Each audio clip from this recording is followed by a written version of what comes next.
Ал, в общем, бүгін суық суға түсудің 4-ші күні. Жігіттер, суық суға түсудің не пайдасы бар деп көбісі сұрайды. Мен айтпай қояйын, интернет айтады. Біраз адамдар айтып тастаған уже не пайдасы бар. Жалпы көп пайдасы. Тұрмай қалама дегендерге жоқ, тұрады, өседі, теседі. Болды. Уайымдамаңдар. Градусникті қарасында ішіне ұмыт кеткен ғой. Су дейтін -1 градус почти. Кеттік ал. Ох, әдемі, өте салқын.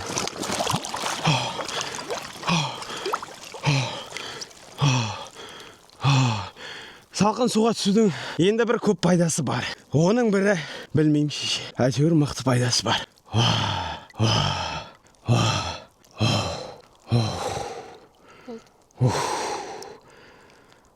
Просто терең демалу керек.